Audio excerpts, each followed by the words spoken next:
If you are a young man who does not want to settle for the average social life, but to earn the charmed lifestyle of the charismatic, where you have no problem making friends anywhere you go, where the people around you are impressed by how easily it is for you to talk to girls, a life where you live so fulfilled and are never alone again, this video is for you. And if that sounds like bullshit, I don't blame you, bro, because when I was at my worst, I would have thought the exact same thing. I'll tell you a quick story. When I was 17 years old, I'm walking back from the breakfast line, and I remember this day so clearly in my mind because it's the most embarrassing shit, bro.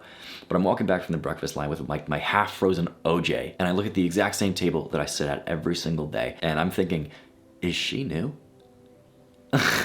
Because there's a girl there who I've never seen before, and god damn it, she's cute.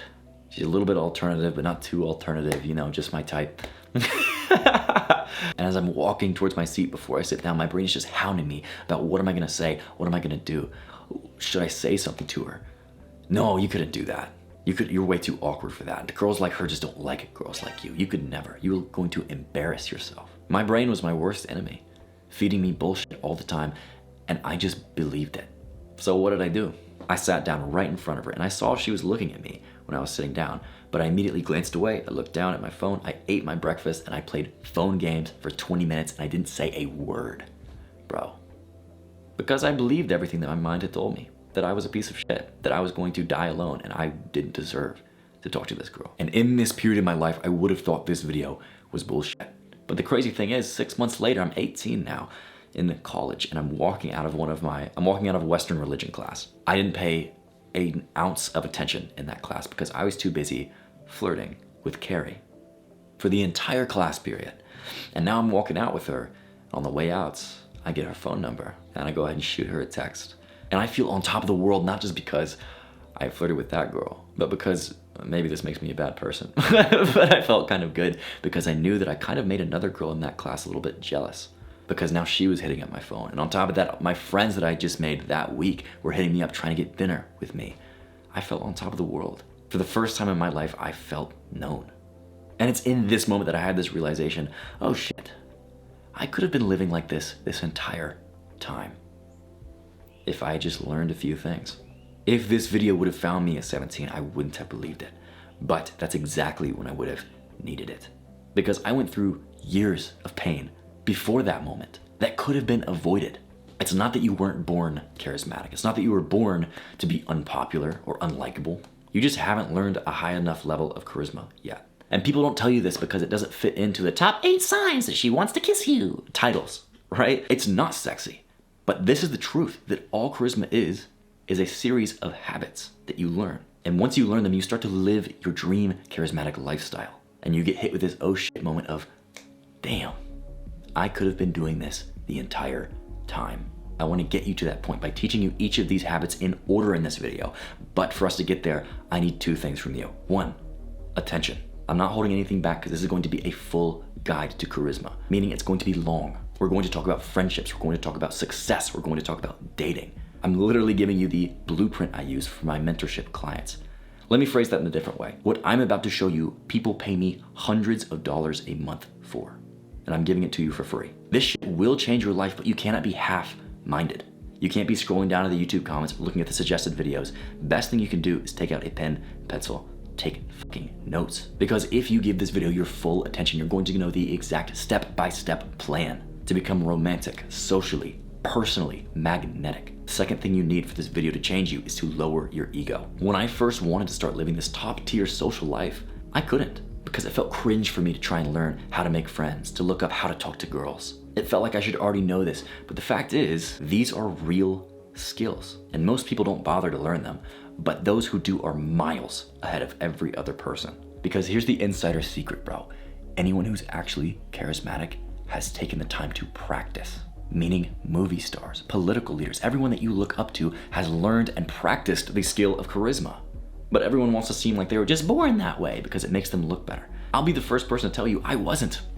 I was absolutely not born that way. I had to learn it the hard way. I'll be the first person to tell you I want to be popular. Not for the Instagram likes or for the vanity, but because it is fulfilling to have deep and close relationships all around you, to feel like you are part of a community. Yes, I want to be popular. And I've been studying and practicing these skills for years now, and I still fuck up all the time. So you must have a low enough ego to think, okay, maybe I've had friends before. Maybe I've even had girlfriends before. But if this is something that even Luke still practices and is learning daily, what if I have so far to go?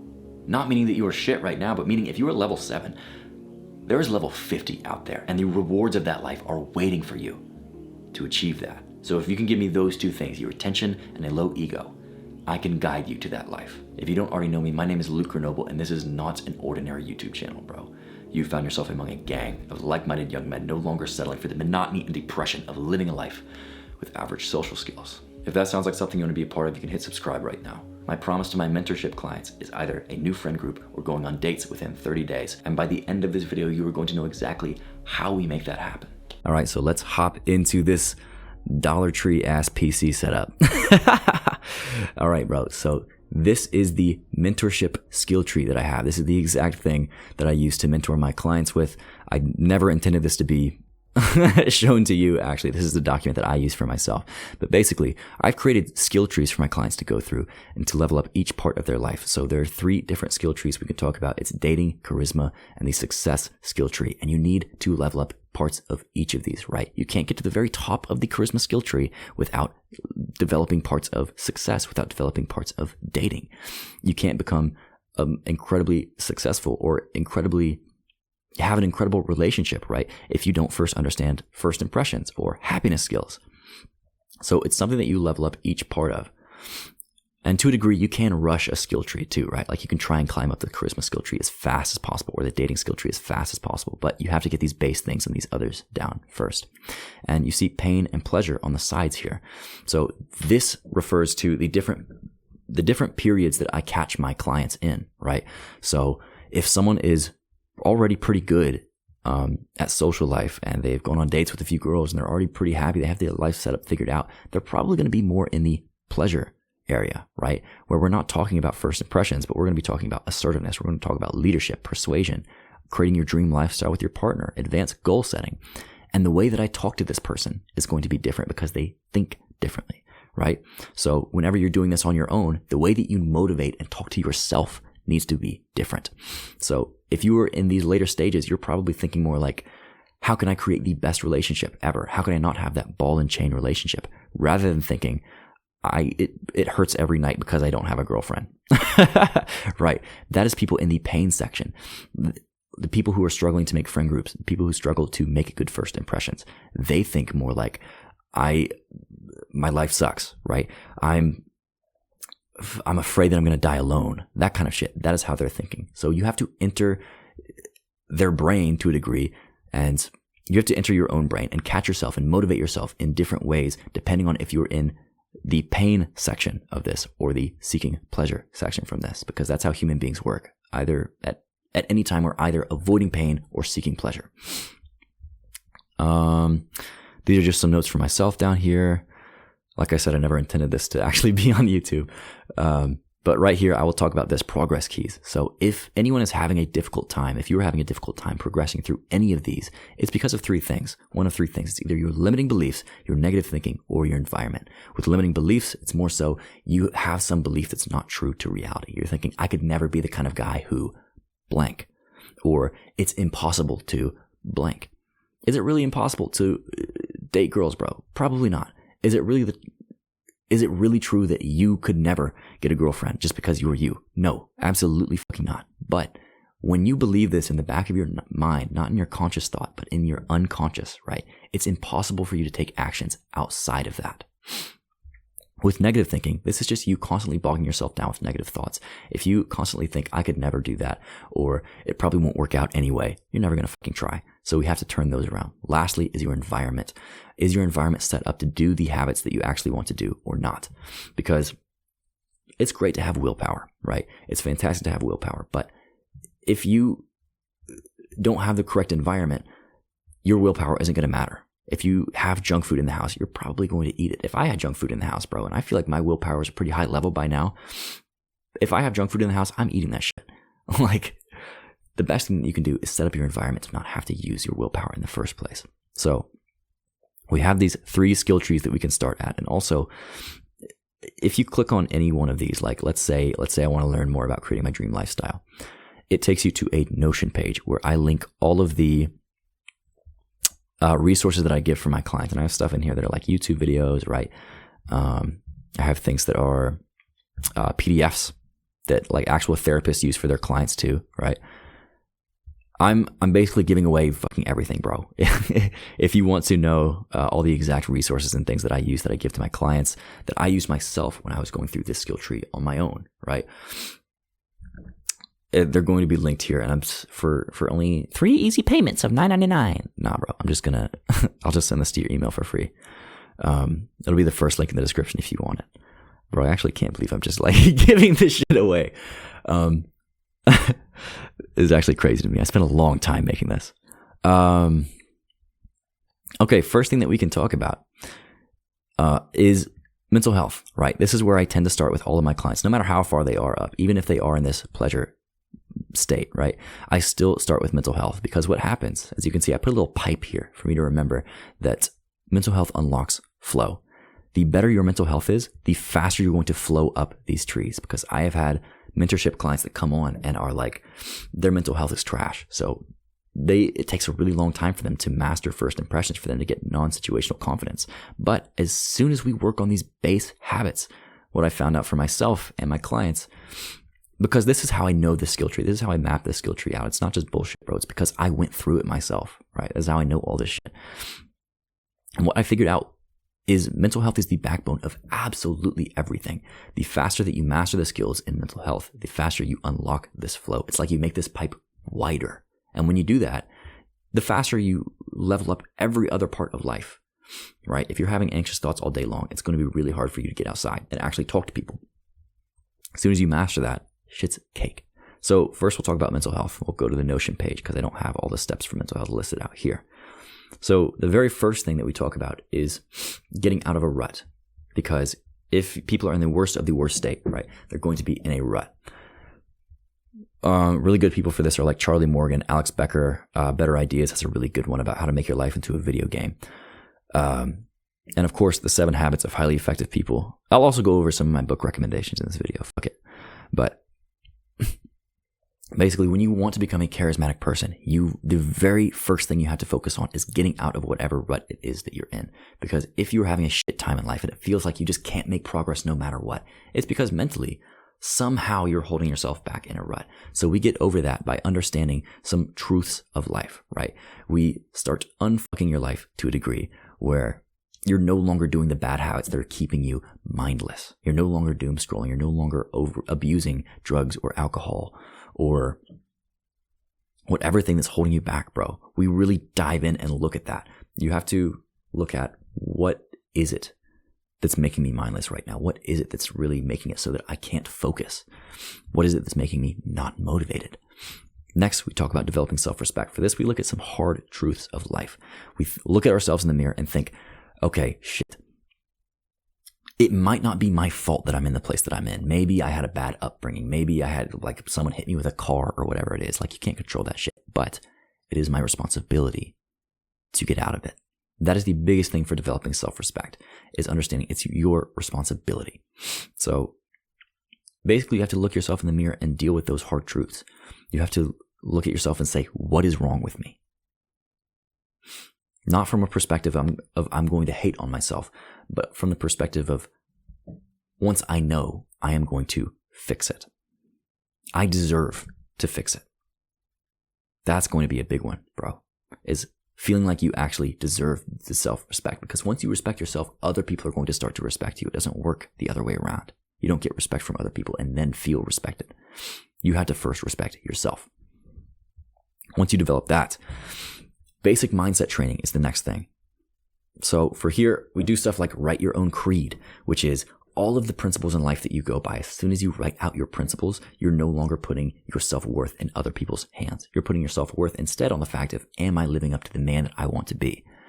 We also talk about some of the basic principles of life, basic rules of life, like instant versus delayed gratification. You've probably heard about the marshmallow experiment, where kids were given a marshmallow, and they were told that if they wait for like a minute or 2 minutes, they would get 2 marshmallows instead of just 1. And the kids who ended up practicing delayed gratification rather than this instant form of pleasure ended up doing just phenomenally better in life. They got better paying jobs. They're way more happy. It's because the choices that you make in life are either instant or delayed gratification. Either you eat the chocolate bar now, or you wait to have a cheat day because you're sticking to your diet, right? Do you want the incredible body, the great sex life, or do you want the chocolate bar? We also talk about starting life where you are right now. This is why I talk about, or why I link The Alchemist, because one of the biggest ideas in this book is the fact that you are wherever you are in life right now, and you have to start living your life and your movie where you are. It doesn't matter if you're 18 or 30, whatever spot you're in, it doesn't fucking matter, bro. Right now, the movie starts. You are the main character. So what are you going to do now?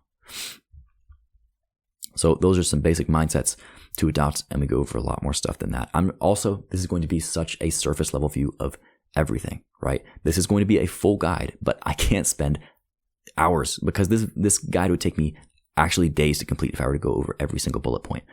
But I will give you the overview of the entire skill of charisma, the entire skill of dating, of success. So next, we're going to talk about gratitude. So one of the best things that you can do, there are three best things that you can do for your mental health, right? 3 absolute pillars. The first is gratitude. Second is presence. The third is deep journaling, not just any journaling, deep journaling. Hamza is fucking great for looking at gratitude and presence, and my personal favorite for journaling is Andrew Kirby. This guy has an incredible video on this shit.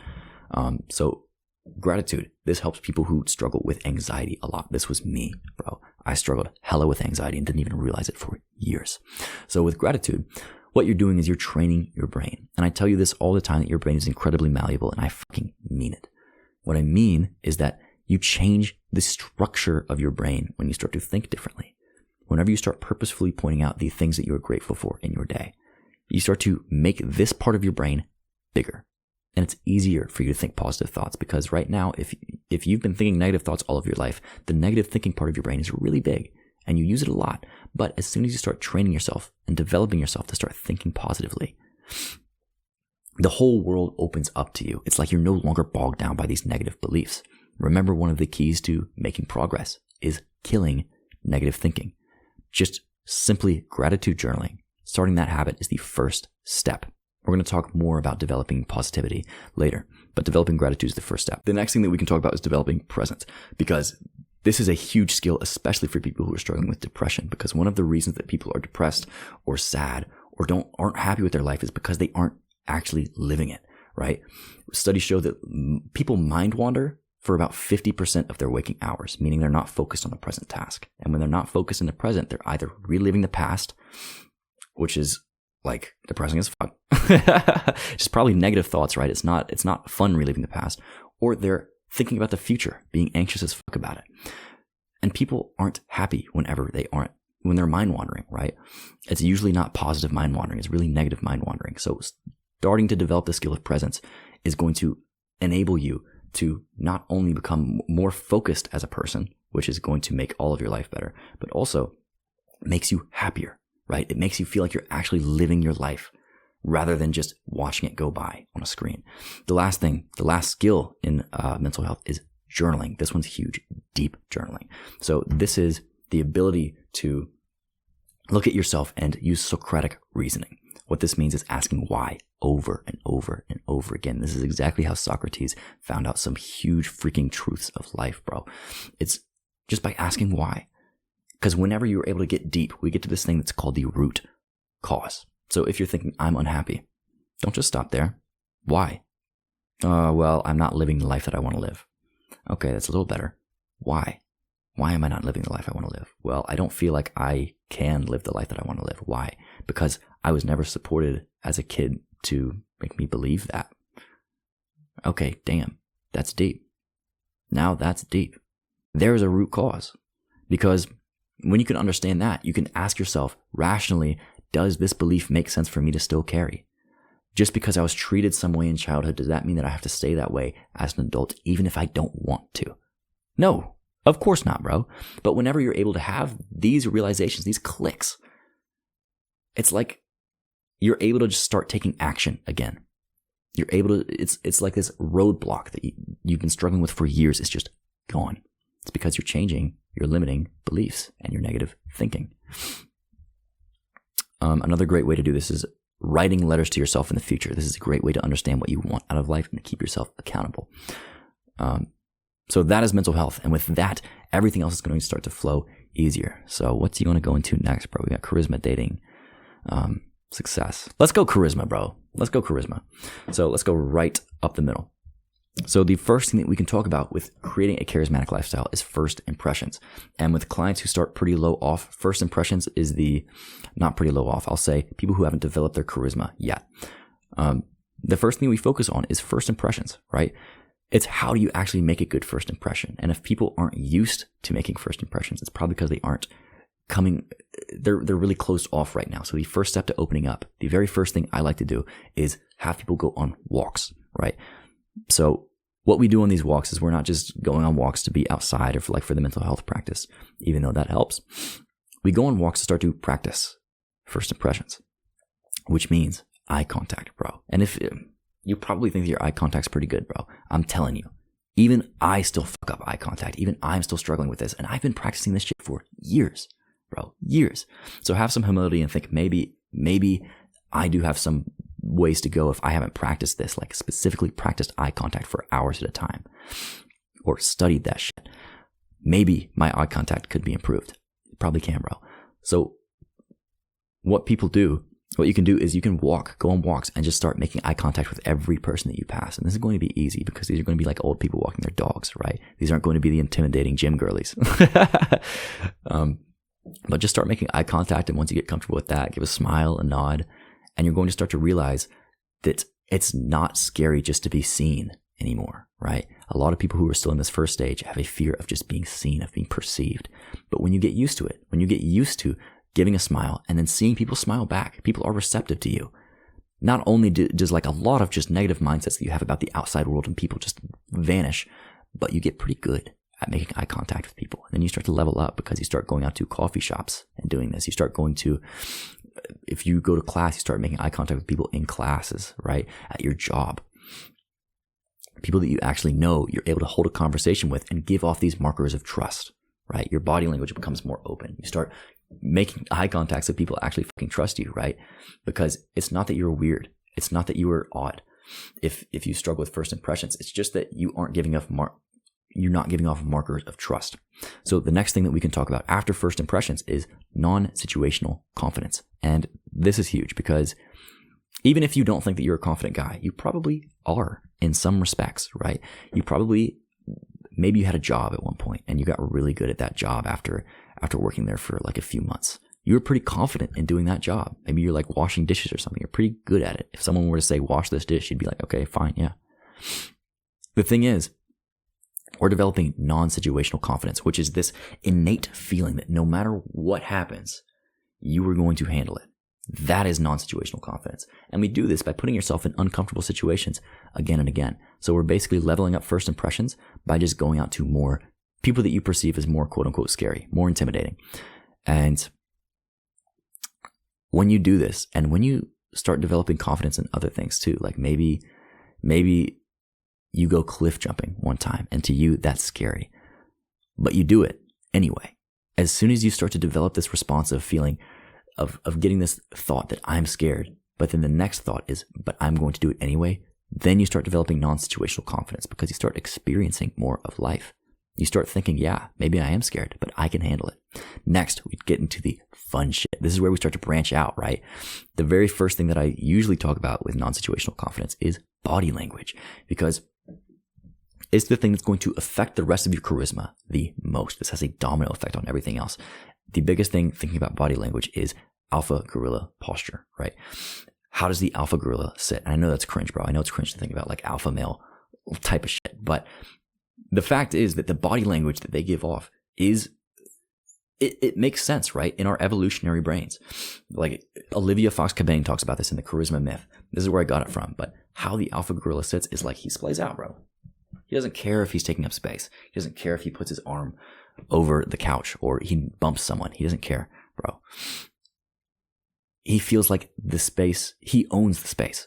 And whenever you start doing that, whenever you start using powerful body language, right, you really start putting yourself out. it's like you just gain this immense confidence. And it's because, yes, the mind affects the body, but the body also affects the mind. If you sit in a way that's confident, you're just naturally going to feel more confident. And people are going to treat you as someone with more respect because of that. It's literally how human brains are wired. The next thing we talk about is tonality and fluency. And you can see me use this a lot in my videos. It's not the words that you say that matter. It's how you say them, right? Whenever I'm speaking really fast and I'm getting really excited, you can tell, bro. It comes off way different than if I slow down. Because when I slow down, it seems like I'm saying something really, really important. Even if I'm saying bullshit. But the way that you speak, the tonality that you have, the fluency that you have with your words, the pauses, the breaths, the articulation, what we learn from here is that every sentence that you say, every way that you speak is a song. Each song has highs and lows. It goes fast, it goes slow, and it has space. Space matters. You don't just want to fill up the space every second that you can. You want to learn how it affects your speech. After tonality and fluency, we go with initiating, because this is the basic skill of gaining any sort of friend group, right? It's just starting to become the initiator, which means starting to say hi to people, starting to put yourself out there more. And not only that, not only saying hi, being the first person to say, what's your name? Being the first person to say, let me grab your contact. You seem like a cool guy. Being the first person to say, hey, let's hang out. Whenever you start leveling up your initiating, you start leveling up your leadership, right? We're getting to that a little bit later. But not only do you start putting yourself out there and you start overcoming this fear that you've had of being seen, of being known, of putting your needs out there, because that's what this is, bro. This is working on actually making your needs known. Once you do that, the world starts to open up. And the last thing that's still in the pain section, right, is humor. Sorry, but let me get this shit back to where it was. There we go. Is humor. So this is not taking yourself too seriously, not taking life too seriously. And I know that I can come off as a pretty serious guy sometimes because what I talk about in these videos is something that hits fucking deep for me. It hits at home.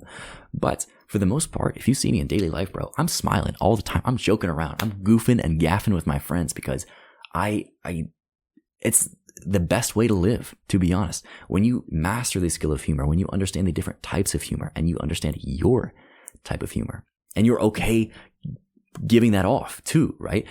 As soon as you start to do this, you make this magnetic atmosphere around you because people see that you're having a good time and people want to be let in on that because other people want to have humor in their life. They want to have a good time. They just don't know how. Most people are fucking robots going throughout their day. But as soon as you open someone up with a joke, when you open someone up by not taking life too seriously, people are like, I want to get to know this guy. And the big thing with humor is having the mindset of how can I make myself laugh? And there's a lot more research. There's a lot more kinds of humor that you can go to. That's what we'll stick to today. Next is, let's talk about rejection training because that's right after initiating. We'll go up the initiating skill tree really quick. So with rejection training, this is the next level of initiating. This is where you purposefully are taking leaps that you don't think are going to work. This is purposefully getting rejected by people. You can ask some weird thing like, hey, you can ask a Domino's employee like, hey, can I come work today? They're going to be like, what? No. Or maybe you're asking, an example for me is there was this girl, I'll call her Carrie. Carrie was in the gym and she's like the most attractive gym girl that I had ever met in college. This is my senior year. And I knew she had a boyfriend, but I liked her, bro. But I knew she had a boyfriend, but on purpose, I went up and asked, do you have a boyfriend? Because you're kind of cute. I asked her that because for the sole purpose of getting rejected, because once you train yourself in rejection enough, and I learned this in sales too, door-to-door sales I did for months, you get rejected enough, your skin gets thick. It doesn't matter anymore. And it's almost like you gain this superpower. It doesn't, you overcome this hurdle that almost no one in life is willing to overcome because almost every single person is scared of rejection. That's why people are in their own worlds. It's because they don't want to, even if they want to be social, right? They're on their phone because they don't want the circumstance of what if they are social and then someone doesn't reciprocate. Rejection hurts. It doesn't feel good. So I'm not even going to try. And people live mediocre lives because of that. As soon as you overcome your fear of rejection, you start living an insanely good life. This is why you see salespeople, salesmen, as like some of the most happy-go-lucky guys ever is because they don't give a fuck anymore about what people think. They're just being them. That's going to be a huge one for you to overcome, bro. And it just comes with practice. Next, relationship repair. Whenever you start putting yourself out there more, whenever you start initiating, whenever you start getting rejected by people, and we'll talk about this a bit more with handling conflict, but you're going to piss people off when you start becoming authentic. And it's not because you're a bad person. It's just because no matter what you do, someone is going to hate you for it. People hate me for making this YouTube channel, right? Some of my old friends think I'm an absolute dick. Some people have zero respect for me anymore. That's okay. I don't really give a fuck because I've been trained in rejection at this point. But for the people who you do care about, it's important to know how to repair relationships with them. And the number one thing that I'll give you for relationship repair is knowing how to apologize correctly. To apologize correctly, you have to come from the frame, from the state of mind. Because whatever state of mind you have, whatever frame that you carry, if you are confident enough, other people are going to adopt it. You have to have the frame of already having forgiveness, right? You have to forgive yourself before you ask for forgiveness. And you can't need forgiveness from another person. You can't need this relationship, but it's okay to ask for it. There's a difference. And you come across in a different way whenever you're asking for forgiveness rather than needing it. And it's the best way to repair a relationship. Next, we'll talk about developing deep friendships. So when you're initiating, you're using humor, people are going to get to know you a bit more. People are going to see who you are because you're opening up your authenticity. But for you to really get deep with people, for you to develop not just friends, but fucking brothers who have each other's back, who push each other, challenge each other, who you can tell anything to, right? And feel supported by, hella supported by. For you to develop these deep friendships, you have to go into something called the, what's that shit called? It's the onion. The fucking layers of disclosure. There it is. That's the scientific term for it, but I just think of it as the onion. So imagine an onion. And on the outside of this onion, each layer of this is how much you are disclosing about yourself, how much you're letting people into in your life. The outside layer of this onion is you talking about the weather. It's you talking about your day. The maybe a little bit inner is you talking about your dog, your family, your pets. A little bit inner is things that are more core to you, your beliefs. Maybe it's like, maybe it's hobbies that you do and why you think NASCAR racing is the coolest thing in the world. At the close to the center is things that you deeply, deeply hold dear and believe. This is like religion, politics, that kind of thing. And at the very core is things that even you don't know. Things that you wouldn't tell a fucking soul, your deepest, darkest shit, the shit that you repress down. You don't even tell yourself. That is the very core of this. But the deeper that you can get into this layer, the deeper the friendships that you can make. And you can't just go like immediately super deep with someone because it's going to come off as off-putting. If I just met someone and I start telling them about my daddy issues, bro, it's not going to be a look. But the better that you can get at going through the onion, the easier it's going to be for you to develop deep friendships. And I've got videos on this too. I think actually I've linked one of my favorite videos that I made from this. Yeah, how to create strong friendships right here. That's something you can check out too if that's something you're more interested in. Next, we talk about group conversations. And this is important because you don't want to be the guy who's hanging out with everyone and you're really cool one-on-one, but then as soon as you get into a group, you're so closed off. This was me for a long time. I literally had one of my buddies who introduced me to a couple of his friends. And I was vibing with, I'll call him Marcus. I was vibing with Marcus for a bit. And then he introduced me to some of his friends I didn't know. And I immediately closed off and I was just like, oh, hey guys. And that's like all I said the entire conversation. And then at the end, Marcus was like, bro, they probably would have liked you if you would have just said something. And that made it fucking click for me. I was like, oh shit, I do that. I do that. I close myself off when I'm in group conversations. I just don't speak to the people as soon as there's an intimidating amount of people around me that I don't know, right? Get over this fear by realizing that group conversations are just like one-on-one conversations, but you're having it with more people, right? Same thing with presenting, right? Whenever you're presenting in front of an audience, it's the exact same thing as if you're talking to a group of people. It's just a big group of people. But as soon as you treat it as if you're just talking to friends, it becomes so much easier. You take the pressure off. And so as soon as you start to be able to become more assertive and authentic in group conversation, I'll say authentic in group conversation. That's when we talk about assertiveness training, because this is whenever you're starting to put your needs first, right? It's understanding that your needs are okay and that you can talk about your needs, because that's one of the reasons that you aren't assertive in groups in the first place, is because you don't feel like your needs matter. You feel like you have to hide your needs for anyone to like you, which isn't true.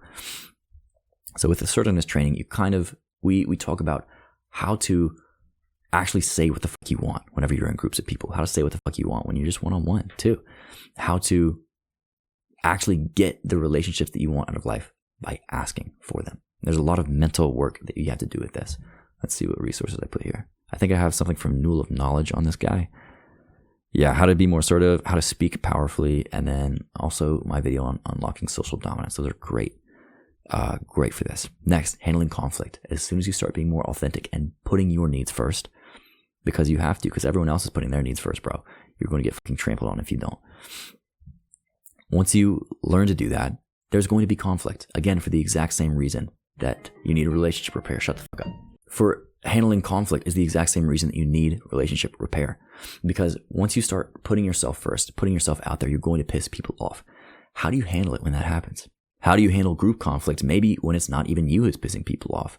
How do you start becoming the kind of guy who can say, okay, you want this thing, let's find the third path, the third way that we can find something that we both work on.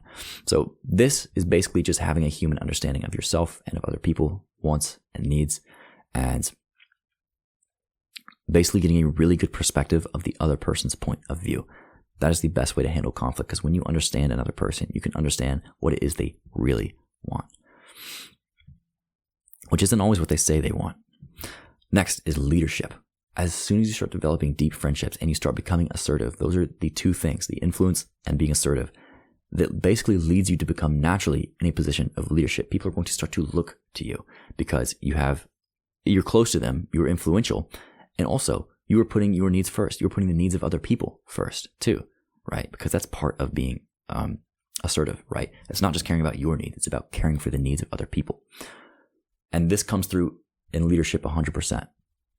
So you have to learn how to start to basically be able to lead people through life, because people are going to look to you for advice, for what to do, whether you want them to or not. And the biggest thing with leadership is it comes down to personal leadership, right? How much do you understand yourself? How much can you lead yourself to the places that you want to go in life? Because if you can start to lead yourself and understand yourself, you start to understand other people. That's the only way you're going to be able to lead, is through first mastering personal leadership. This comes through a lot of deep journaling. This comes through a lot of practice. And honestly, it comes through fucking up. If you've heard some of my stories, you know that I almost killed 2 of my friends one time because we got stuck in rapids, and it was my fault. I had to go through that experience. I had to learn that to understand leadership is powerful. Whenever you start becoming charismatic, whether you like it or not, people are going to look up to you, and you have to understand how to handle that. And part of this is going to be developed in the success skill tree, right? All of these skill trees balance out and are dependent on one another. You can't get far enough, like super far up one, without at least getting the basics of the rest down. So out of leadership, we can talk about hosting and events. Let's talk about this first because it's my favorite, bro.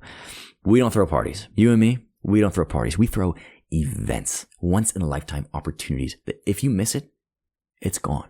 You miss that shit out. It's unique. It's never happening again. It's not just a fucking kickback, bro, where you provide absolutely everything and people respect you for that.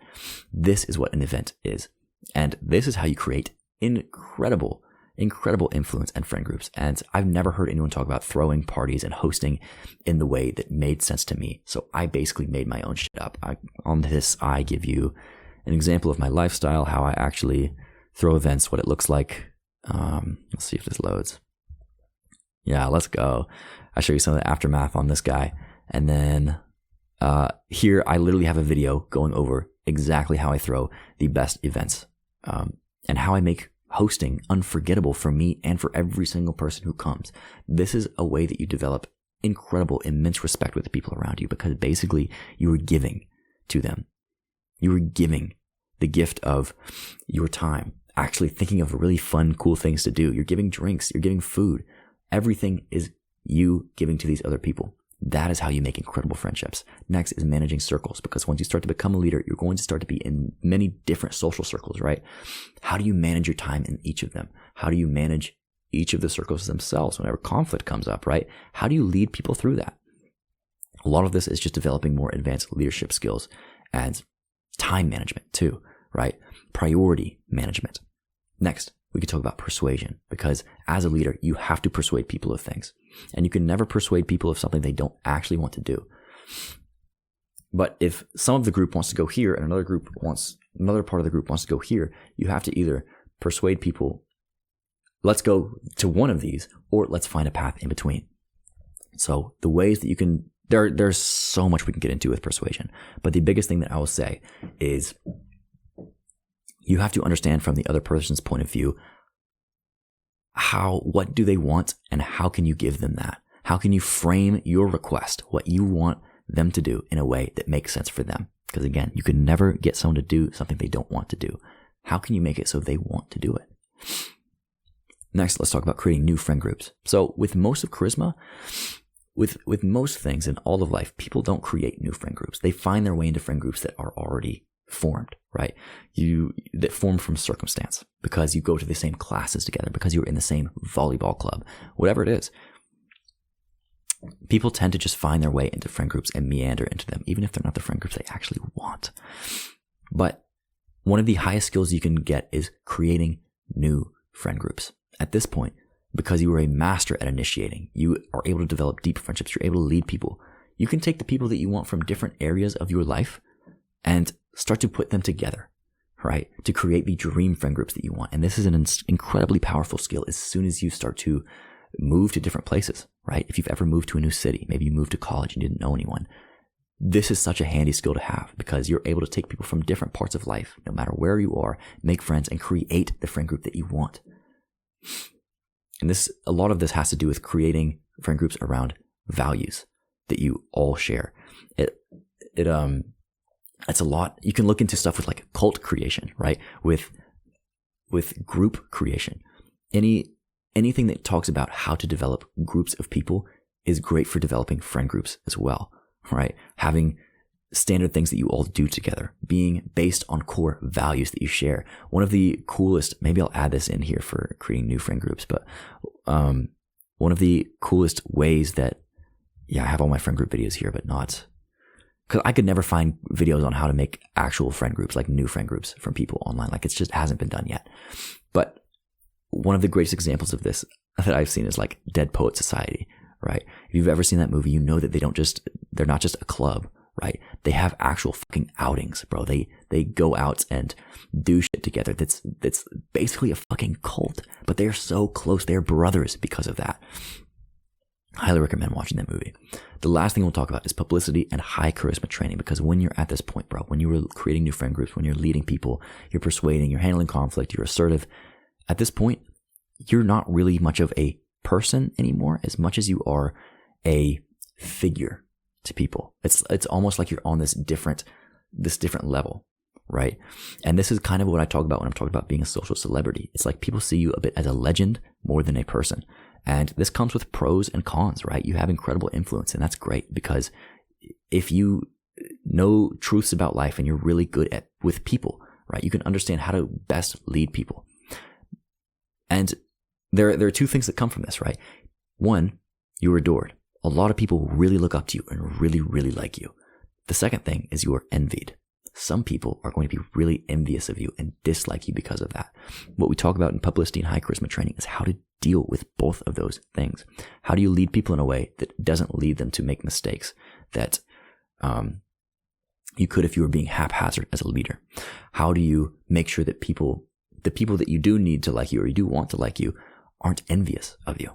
Those are important skills to have. And that is the charisma skill tree, brother. Let's now go to let's do success. Let's do the success skill tree. Let's freaking do it. Okay. So here, the very first thing we have to nail is happiness skills, because anyone who tells you that just be happy doesn't actually want you to be happy, because they don't understand how happiness works. They're not trying to help you, bro. Happiness is a skill. And whenever you start to learn the things that help you master this skill, all of life starts to get better. Everything opens up for you, bro. This goes really, really closely hand in hand with mental health, right? That's why it's so close down here. That's why all of these first three things are so close to mental health, is because they all go hand in hand: self-image, first impressions, and happiness skills. So with happiness, the first thing you have to do is realize what doesn't actually make you happy. This is things like the amount of money you make. Like, yes, money solves money problems, but past a certain point, I think data showed like 10 years ago, like 2010 or something, that it was $70,000 a year. After you're making that much, happiness does not increase with wealth. So it's not money. People might think it's the grade you get. Nope. After you get the grade, whether it's an A or F, your baseline happiness resets to the exact same place. Marriage, nope. You're happy for like a year or two after you get married, but after that, your baseline happiness is the exact same. Same with the job. Your dream job versus basically an average job. No, it doesn't make you happier. Your baseline happiness goes to the exact same place. So what actually does make you happy? The biggest thing is social relationships, bro. That's why I'm so fucking huge on this, and why I have such a tie-in with mental health with all of the content that I make. Because one of the biggest things for happiness and living a life that you're satisfied with is having deep, close relationships.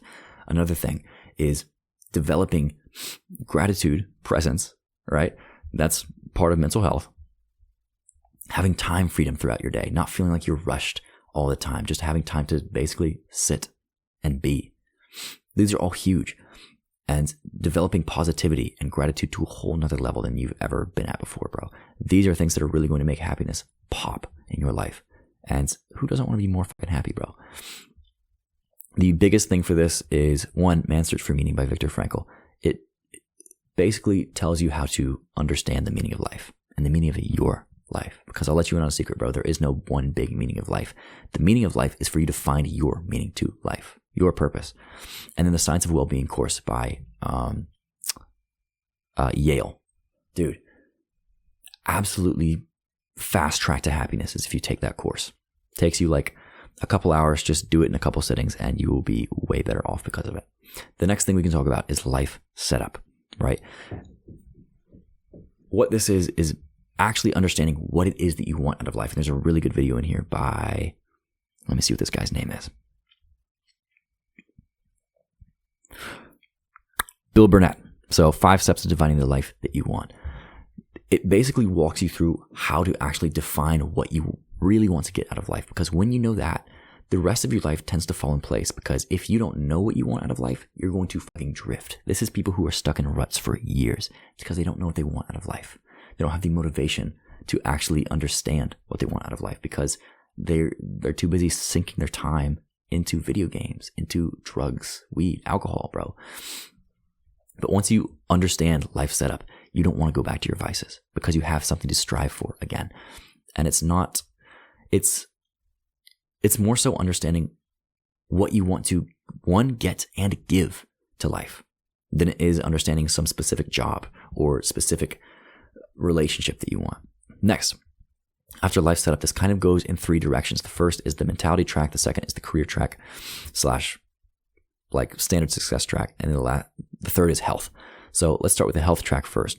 The very first thing that we do after we understand life setup is get your health on point. And this means quitting all of your vices. I have a bunch of videos on here from like Alex Becker, I think. Yes. Okay.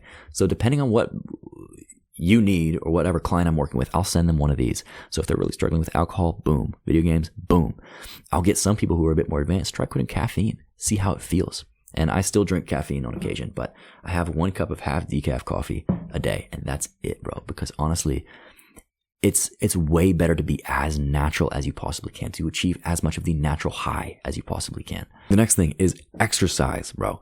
So after we nail your health, after we get you off of all of your vices and everything, you're clean ass motherfucker. Next, we go to exercise. For this, basically the biggest thing you can do is find what kind of exercise works the best for you. I put some bodybuilding stuff in here because most of my clients want to go the bodybuilding route, but I give them the absolute basics, the minimalist to bodybuilding, because that's how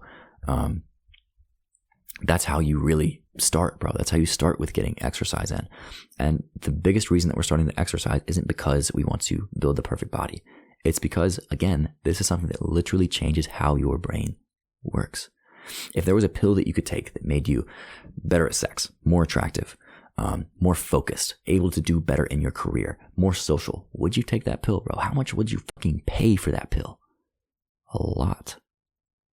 Bro, the thing is, it's free. It's just that you have to move your body for 30 minutes every day. And most people don't even do that. That's sad, bro. But whenever we find the perfect set of exercise for you, the perfect way for you to exercise, whether it's cycling, walking, jogging, weightlifting, volleyball, whatever it is, it doesn't matter. What matters is that you move, bro, because you just feel incredible when you do that. Next, diet, bro. After that, we get into diet, because the biggest thing that I can tell you with diet, the biggest takeaway is that everything you eat is exactly like a potion. Like, imagine Minecraft potions, bro. Some potions make you fire resistant, some make you see at night, some make you really fast. Everything that you eat gives an effect. The thing is, you've just been eating like shit for so long, and you've been eating the exact same things for so long that you don't realize that. You've been in this exact same state for your entire life, basically. It's like if you were to sleep for 5 hours every night for years, you wouldn't even recognize that you're tired anymore. But as soon as you get 8-9 hours of sleep, it's like you feel incredible. You're like, oh my God, there's this level of life that I didn't even know about. That's your diet. As soon as you start understanding how food affects you, how it actually feels to eat food, the effects that it gives you, you start to understand, oh shit, there's a whole nother level of living that I can be on. I don't get the midday crash anymore, bro. I don't get it. I'm more focused than I've ever been in my life. And it's because I figured out my diet. Because I figured out what foods fuck me up, what doesn't. I know that I have to save most, if not all of my carbs until the end of the day because it gives me brain fog. I don't have that shit now. I'm recording a video for hours at a time with few cuts, bro. I'm pretty damn focused, and I don't feel the same level of tiredness that I used to. And diet is 100% everything for that. Next is bodybuilding. So I usually push people to get into bodybuilding because not only is it just fucking fun, bro. It's fucking fun as shit. But also, as someone who achieves a state of being, achieves the body that is aesthetic, that is attractive, you just feel incredible. There's like, again, it's another level of life. People give you mad respect. You get mad respect from dudes from having a physique. You get attraction from women. Also, you're developing your masculinity as you do this, because as you lift heavy weight, as you start to push yourself, you develop this masculine side of yourself that you think, I can handle hard things. I can do things that are tough, and I can push myself. Bodybuilding is just so great for your mental health and the way that you show up in the world. I push everyone to do it, at least to try it. Next, let's talk about career next. Okay, so going up life setup, we talk about career. For this, I have a few videos in here about how to either find your perfect job or create your perfect job, right? Maybe the job that you're in is in line with your life setup. This is the reason we look at life setup, is because we want to understand what makes you tick. What are your character strengths? What are the ways that you are going to show up in the world that you can use in your career? If you have a career that fits that, but you don't like your job, we look at how can you develop your job to be exactly what you want it to be? How can you negotiate with your boss? How can you look at things differently? How can you start to work your way into a position that you want to be in? Or if you have the job that you want, or we look at how can you move up the career track at a pace that you actually fucking want, bro, and not be stuck in a rat race. Or maybe your career is one that's not conventional, right? How are you going to master that? How are you going to be able to self-motivate? Next, we look at productivity. And productivity is not just working for all hours of the day, complete, dialed in, never taking a break, being a fucking robot. That's not what productivity is. Productivity is getting things done better and faster so that you can spend more time doing other shit. Teddy Roosevelt was incredible with this. Basically, what he did was from I don't remember what times a day. It was like 10 a.m. to like 2 p.m. He had all of his classes and schoolwork, and every second of his day until then was devoted to that. He would work as hard as he could, as fast as he could on everything, and then after 2 p.m. completely cut off. You would no longer worry about that. Instead, he'd go lift weights. He would go bird watching, because I think he was like big into bird watching or something. He was like one of the best. I don't know if there's like competitive bird watching or whatever, but he was one of the best bird watchers out there. Bird spotters. But he had plenty of time to get really good at other hobbies, to live an incredible social life. And he didn't get like all A's or anything, but he did pretty damn good in school, right? That's what we want for you. We want for you to be able to put in the 80-20 of everything you do, because someone who has a level 5 focus versus someone who has a level 1 focus, This guy is going to get the exact same thing done. Say they're reading a book. This guy's going to read the book 5 times faster than the person doing level 1. And they're still doing the same amount of work, right? They're working the same amount of time. But if you have level 5 focus, you just get shit done faster. So the biggest skill you can look at in productivity is developing your focus. Cal Newport's Deep Work, that book, is incredible for this. Absolutely insane. Next, action orientation. Really, another way you can look at this is developing the skill of decisiveness, because there are 2 points in any decision, right? The point where you think of what to do, and the point of where you actually act. The point of when you actually fucking do it. The closer that you can get this gap, the faster that you are going to progress in life, because of the law of cause and effect. Every effect has a cause. And the more that you act, the more that you achieve, the more that you learn. Because there are 2 things that can happen whenever you act. You either get what you want, you win, or you learn, right? You fail and you learn from that, and then you're closer to getting what you want. But the fact is, bro, you're not going to get the girl. You're not going to get really good at talking to girls if you never go out and fail, if you never go out and approach, right? You have to get the reps in. You have to practice. The faster that you can get at becoming the kind of guy who feels fear and acting anyway, becoming decisive, becoming brave, the faster that you're going to progress in life, because it's not the smart who win, it's the bold. And there's one more quote that I wanted to give you for action orientation. Oh, again, a Teddy Roosevelt quote. The best decision you can make is the right one. The second best you can make is the wrong one. And the worst decision you can make is indecision. That's definitely butchered, but Teddy Roosevelt said something like that. Anyway, I have mad respect for that man. The last part in the career track is success retention. Whenever you start to build some kind of success, right? Because you're now action oriented, you're now productive, you're in the right career path, you're going to have some level of success. You're going to be doing better than most people. But at some point, it's going to catch up with you in the fact of the pressure gets to you, or maybe your beliefs aren't in line and you don't believe that you can actually have this level of success. Whatever it is, for some reason, things are going to start falling apart. Things are going to start crashing down. You have to learn how to deal with that. You have to learn how to deal with the upper echelons of success to be the kind of guy who deserves that success. So a lot of this is understanding yourself, understanding the limiting beliefs that you have, and understanding how can I develop the discipline that it takes to work at these levels of success. Now let's go up the mindset tree. So for positivity training, this is just developing gratitude to another level, right? Not just having the habit of writing down 30 things you're grateful for every day. This is showing gratitude to other people, telling people straight up, I'm grateful for you, bro. And the big takeaway from positivity training is to start to form the habit of consciously thinking positive thoughts, because this is a life-changing habit you make, bro. Whenever you can, 1, recognize a negative thought pop up. This you develop through presence, right? Meditation.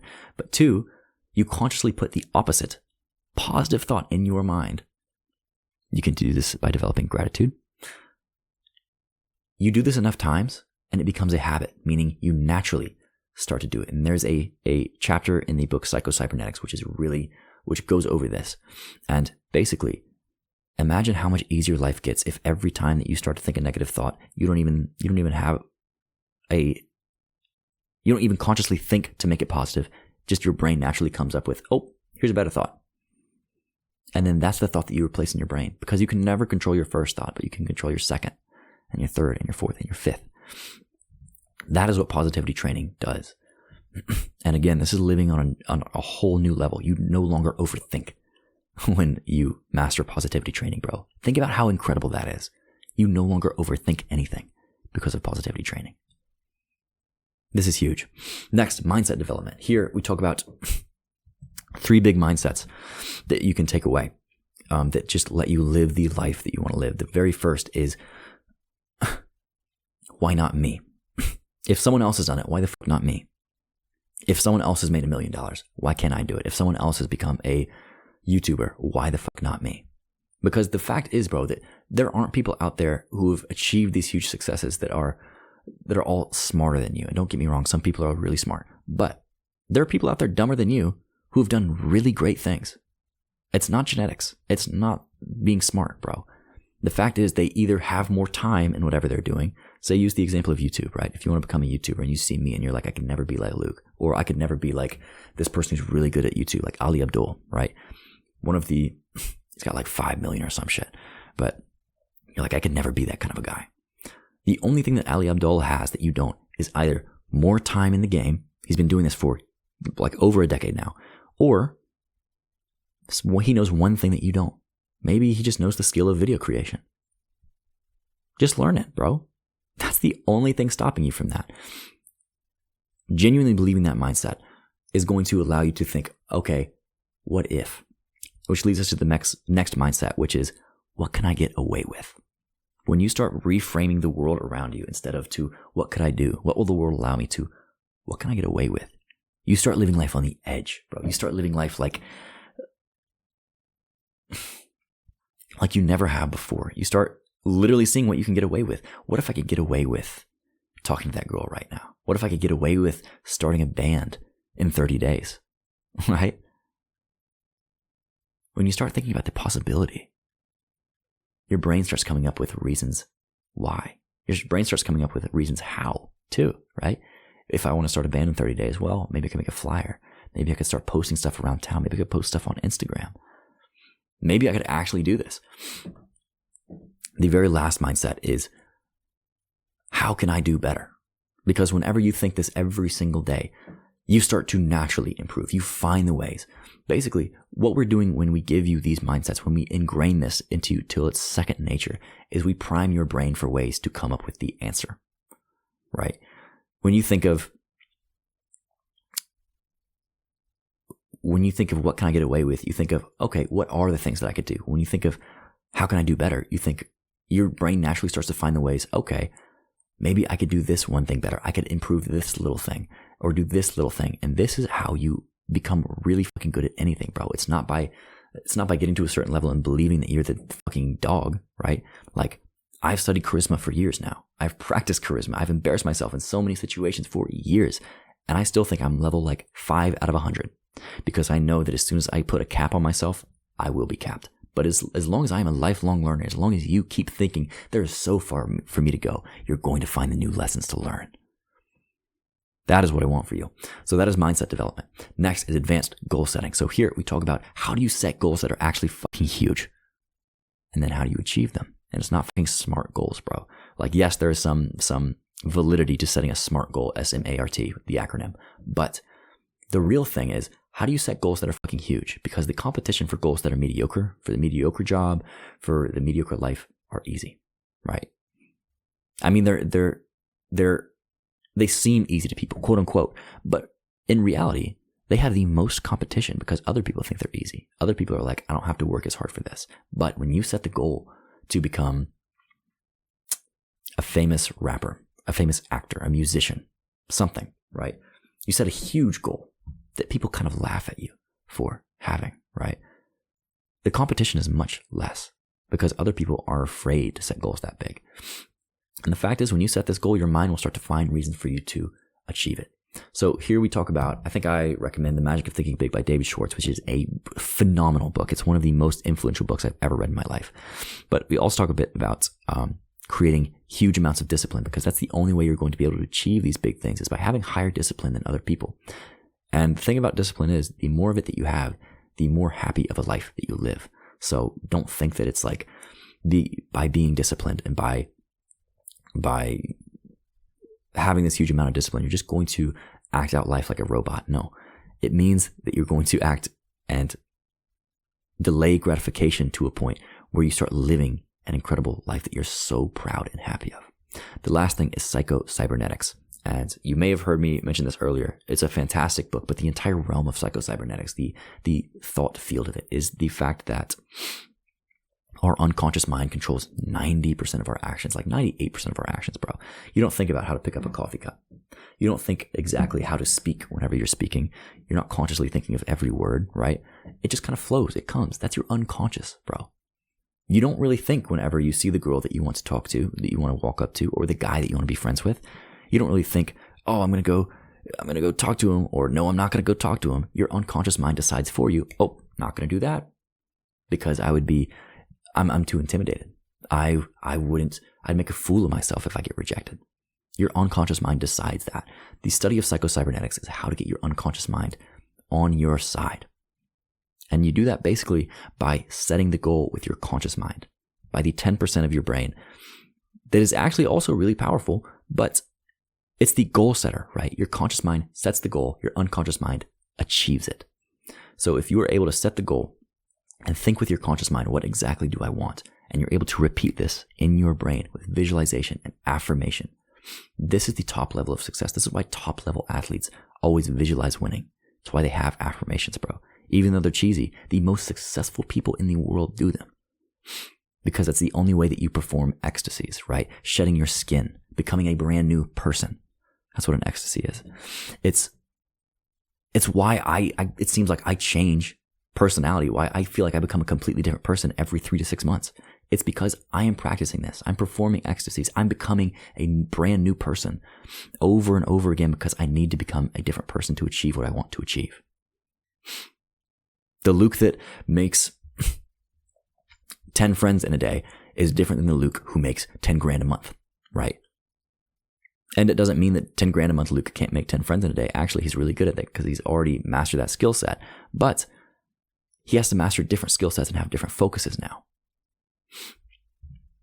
The Luke that wants to create a movement has to think really differently to that too. So the point is you have to constantly change with your goals. And you have to become the person who deserves it.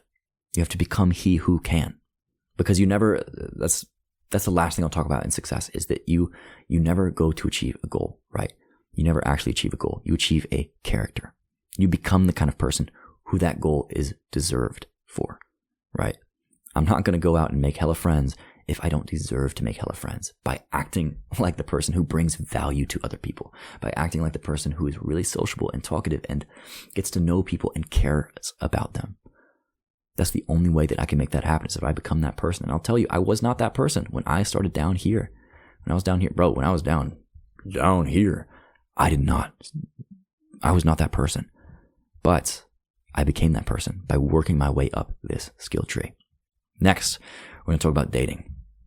Oh, but you sat up in your chair for that one, bro. So the very first thing in dating after mental health, you're still in the pain section, right? You're like, oh shit, I can't pull, bro. I need to get girls. The very first thing we work on is self-image. Because if you don't have a good image of yourself, a good view of yourself, you're not going to present yourself to the world in a way that garners respect, right?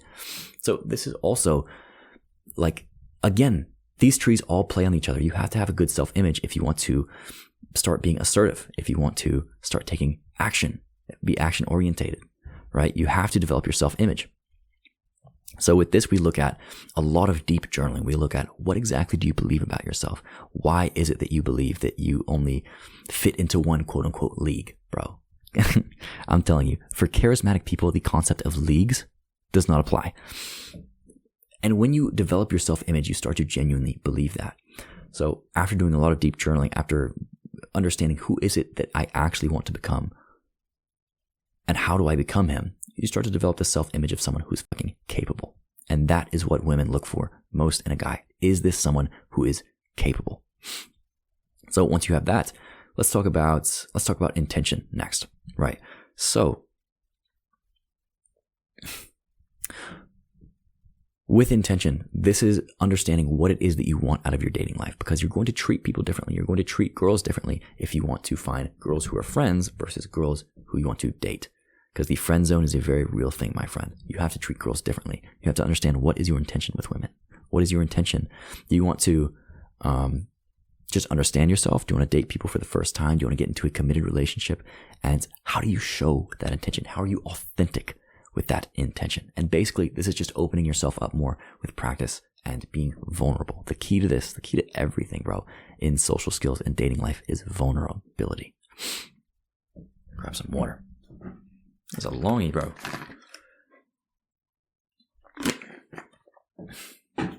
Okay, next, let's talk about attraction. And here, the very first thing that we focus on with all of my clients is that physical attraction, right? And I freaking love to talk about and praise physical attraction, not for the vanity metric, bro. People get this wrong all the time. Attraction is fucking important. but it's not for the vanity. It's because as soon as you start leveling up your attractiveness, as soon as you start caring about your appearance, this translates to you in your mind mentally thinking, I care about myself. This is the physical aspect of self-image, right? If you think that you are someone that deserves respect, you're going to start to become more attractive because you start taking care of yourself. That's all attractiveness is.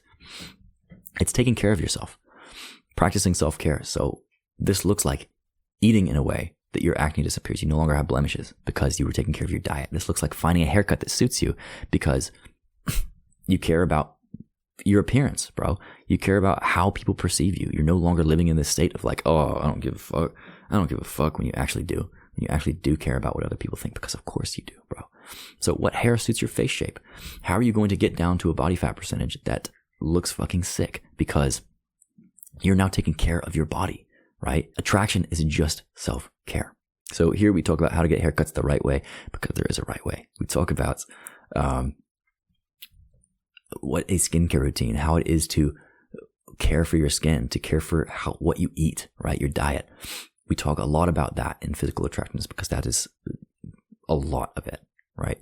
We also talk about the clothes that you want to wear, because part of attraction is wearing clothes that you feel good in, that you feel confident in, right? What kind of style do you like? And then invest in yourself, invest into that, because you're going to feel like a completely different person when you do. Next. Well, what are we going to talk about next? Let's talk about flirting. Let's talk about flirting next. Okay. So for flirting, this is going to be like one of the first steps in actually putting yourself out there and actually meeting people. There are two different ways that you can flirt. So the first is direct and the second is indirect. And I'll be honest with you, bro. I'm still working on my direct flirting. I'm really good at indirect flirting.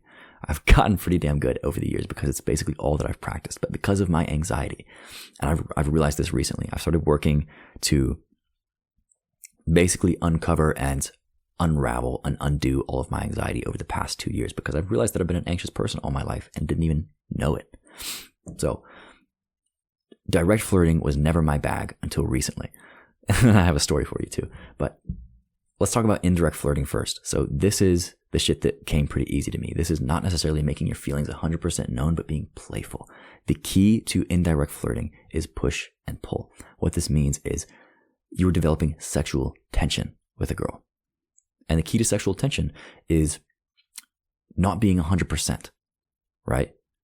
Not necessarily that you're lying, but that you're saying things in a way that's a little bit mysterious, that's unknown. You're saying things that could be taken as sexual, but maybe not. You're not sure about your intentions. You're not sure if you're just being playful or if you actually want this girl. And I was really good at this. And this is basically how I've gotten like all of my casual relationships and the girlfriends that I've had is through indirect flirting over time. But you can't always use that if there's just a girl that you see on the spot, right? You have to be direct. And this is just the other form of flirting. This is also just as attractive as indirect. It's going up and just making your intentions known. And the reason that this is attractive isn't just because of this sexual tension, right? You kind of kill the sexual tension a little bit because you're being really upfront. But the key to this is boldness. It displays character traits that are really attractive to a girl, right? Just by going up to a girl and saying, hey, I think you're cute. What's going on? How are you? Like just saying that, like this was so hard for me to do for the longest time. And I'm still developing this side of flirting, right? I'll tell you a story of like some of the results that you get from this. So last weekend I was at a festival, right? I was at a festival with some buddies, and a couple people in this friend group that I went with were girls. And I saw a couple of girls over sitting on another part of the hill, and I'm like, damn, I'm about to practice bold flirting right now because I want to get better at this. This is something I really want to develop. So I walk up to them and I literally just say to this girl, hey, I thought you were cute. I wanted to say hi. I don't have anything actually important to say, but I just wanted to say what's up. And we get into this conversation, and we're having like a really fun time. It's a really fun conversation. I'm like, okay, cool. Me and my homies are sitting over here. If you want to join us, you can come join us. But I go back to my group of homies, and like the two girls that were in that group were like, oh my God, you ate that shit up, bro. Not only whenever you are practicing this bold style of flirting do you get respect from the people around you, but also from the women that you talk to, right? So it's really useful to develop both styles. Next, we can talk about dating apps. So dating apps is basically the online version of flirting, and I hate them with a passion. I despise them because I feel like it it starts relationships off on the wrong foot. And for most guys, it's actually not a great move. Unless you really know how to develop your profile. But for the guys who I mentor who are really dogged on being on dating apps rather than speaking in person, I talk about how you can maximize your profile to be the best you can be, because that's all this is, bro. That's all that social skills, that's all that dating is. It's a market, right? You're marketing yourself to a degree. You have to present yourself in this light that makes sense for the right person to find you. So for dating apps, you have to present yourself to find the kind of girl that you want. If you want someone who's a one-night stand, it's going to be a very different way that you set up your profile than if you want someone who's actually like you're going to care for and be with for a long time, right? So we kind of go over the different ways to set up your profiles for that. And what I will say, especially if you are on Tinder, is the biggest thing in dating apps is your photos. You have to make sure that your photos convey what you want to convey, whether this is the like vibe that you're a fuckboy or whether it's the vibe that you are looking for something serious. You have to convey your value, what you bring to the table, because that is what's going to attract the kind of person that you want. So to do this, think really critically about what kind of girl do I want to attract? And then what is she going to be into, right? What kind of guy does she want? What kind of guy is she going to be attracted to? And this is where we'll get into archetypal dating. I haven't heard anyone talk about this, except I think I linked chapter 7 of Models by Mark Manson. Also a great book for dating.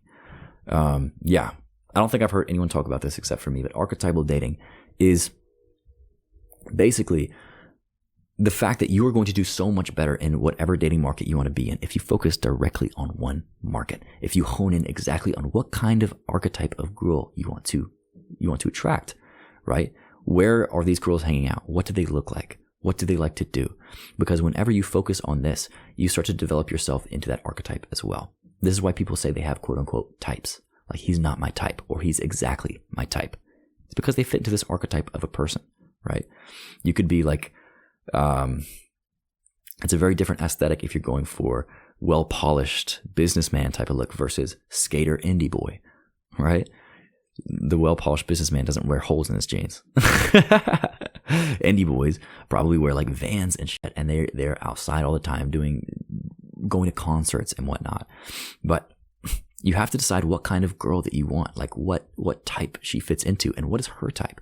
Because as soon as you do that, you're able to start to build status. And this is huge because status is pretty big in the game of people, right? If people see that you have high status in whatever it is that you're doing, whether it's your job or you are really good at a skill, people start to respect you more. And this especially is true with women also, right? So building status into whatever archetype it is. So into whatever communities you're a part of, basically getting as much of a leadership position as you possibly can. That is what's going to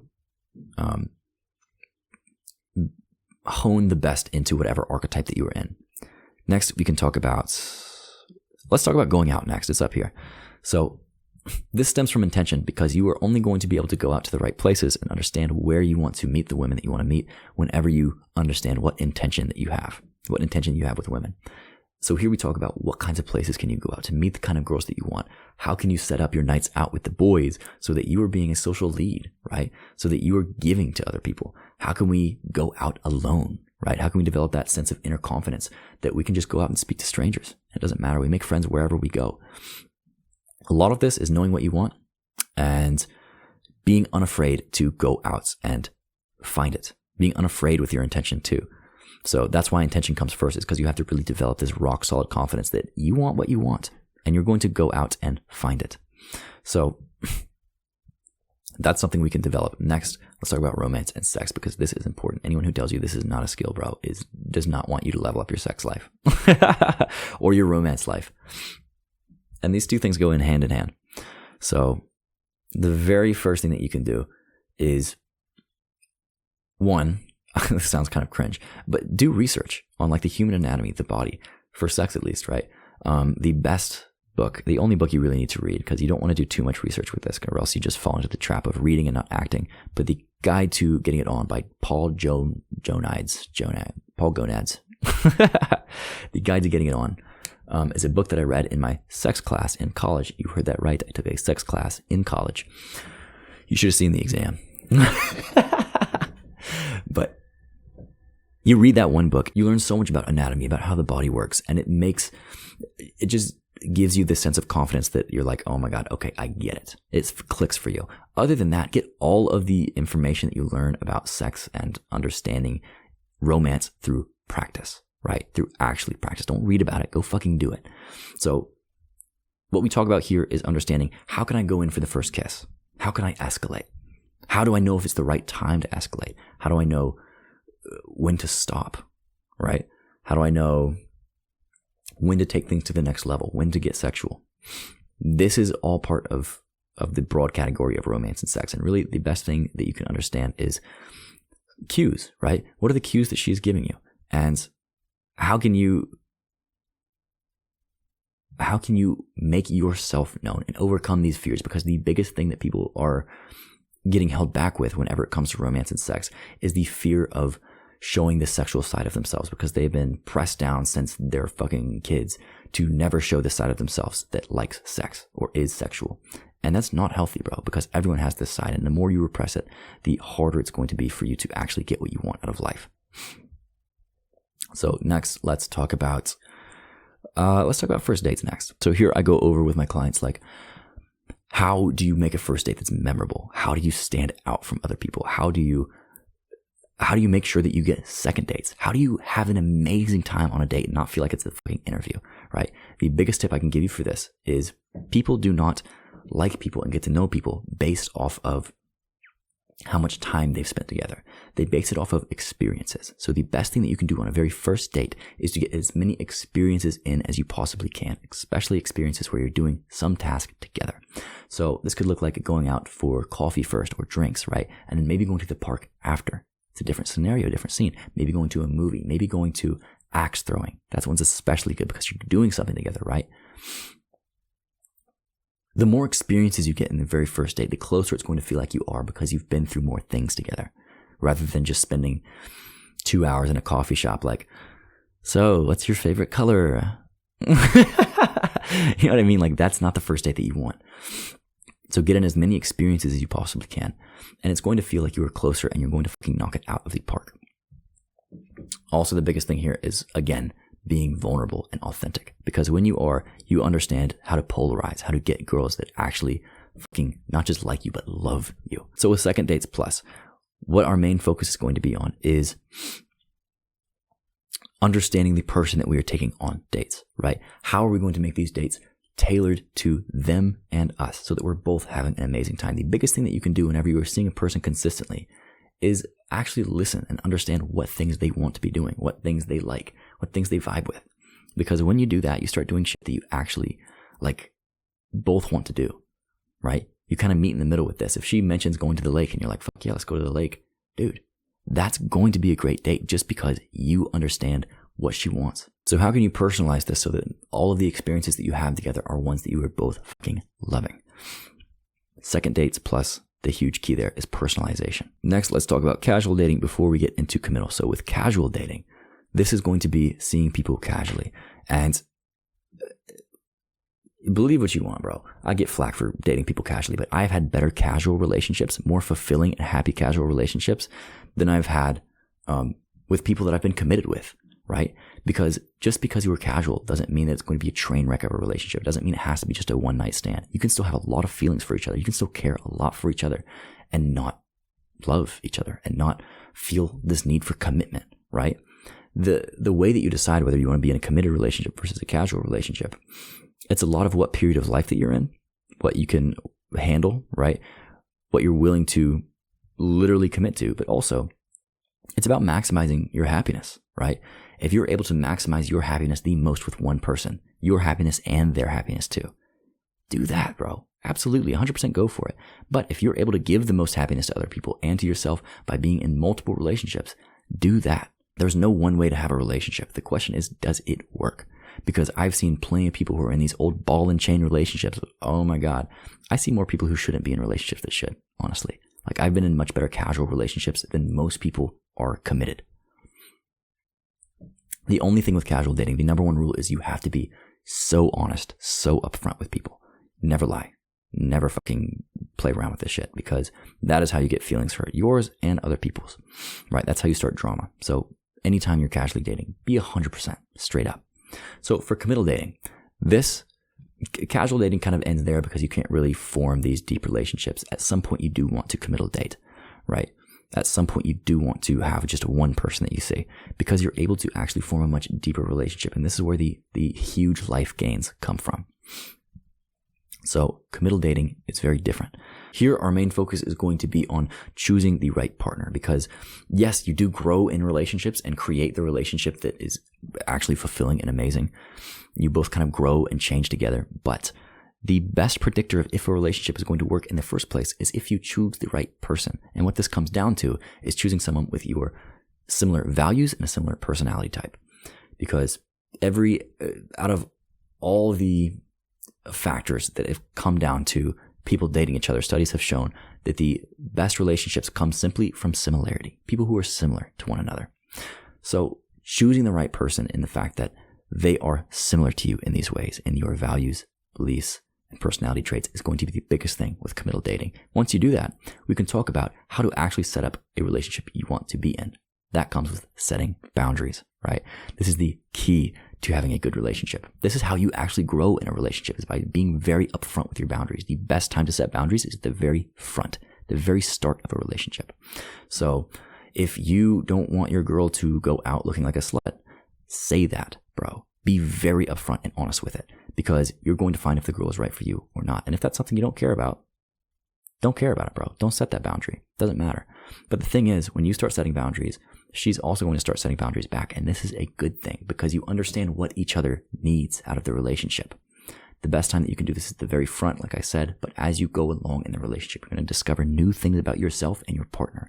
And you're going to figure out, oh shit, this is a new boundary we need to set. Or maybe we need to change this one. We need to tweak this. So how do you actually deepen your romantic relationships? With this, your main focus is going to be in understanding your partner better, right? It's really getting to know them, really asking questions and continuing the relationship spark. So this is basically going to be going through your onion, right? This is going to be going through the onion with your partner, your layers of disclosure. And the deeper and deeper that you get with this person, the deeper your romantic relationship is going to be. This also looks like continually changing things up. It's having this mix of stability and spontaneity, because if you have too much of one and not enough of the other, your relationship is going to fall apart. It's either going to get dry or you're going to be all over the place. You have to have both, and you have to figure out what both of you guys need with that. So deepening your romantic relationship comes with time and being vulnerable, especially when you don't want to be. Because the vulnerable conversations you have with your partner are going to be the most difficult conversations you're ever going to have. Next is creating your dream lifestyle together. So this comes through really getting a deep understanding of what you want out of life and what she wants out of life. I know for me, I want to travel. I am going to want to travel when I'm young, when I'm old. I'm always going to want to travel. So I need to understand, how can I create that lifestyle with my partner? How can we talk about this? I think one of the things I have on here is literally how to travel with your partner. Yes. Okay. And then also, how am I going to create the relationship dynamics that I actually want out of this relationship? Because if the dynamic of us is off, if the dynamic of how we work as a couple is not right, we're not going to be able to create the dream life that we want. This has a lot to do with life planning. So figuring out this shit down here, right? Life setup. And then also communicating with your partner in ways that you are both getting what you need. You are both putting your own needs first. Because the moment that one of you starts putting the other person's needs before the other, that is when the shit starts to fall apart. The only way you can create your dream lifestyle is you both put each other's needs first, right? You put your needs first, and then once your cup is full, you fill hers, and she's doing the exact same thing with you. Next is renewing deep love. This is the last one. And basically, this is that balance between spontaneity and stability, right? It's having that balance. But on top of that, it's getting even deeper and deeper into this onion, right? And it's doing this consistently. The key to renewing deep love is relationship maintenance. It means having conversations again and again about how things are going, about how the relationship is, about what this person needs. Because if you ever slack on that, it's going to feel like your relationship gets stale. It's going to feel like you just don't understand each other anymore. And this is how you end up in those ball and chain relationships. But if you renew deep love, something that happens is you start to prioritize your relationship and you understand how to make your partner your biggest number one raving fan. That is the ideal. That is how you don't end up in these relationships that it feels like a dread to be in. Like I saw these relationships growing up with like my parents and like people around my parents. And these people just talking about like, oh yeah, the old wife or the old ball and chain. I'm like, I don't fuck with that at all, bro. How you avoid this is making this person your number one fan by giving them exactly what they need and by them doing exactly the same for you. And to do that, you need this deep, deep level of understanding and renewing that understanding over and over and over again. So yeah, bro, that is all of how to become a charismatic motherfucker. We went over the literal charisma tree, the success tree, and also the dating tree because it all builds into each other. And of course, the mental health fundamentals. So yeah, bro, I hope that was helpful. I actually can't believe I'm giving this away to you right now. But again, if you want this and you want the resources that I sent to my mentorship clients, I'm going to link it down in the description. And you can check out my mentorship program in the description if there are any slots available, but honestly, there probably aren't. So I'll at least open up the wait list for you. And yeah, I love you and goodbye.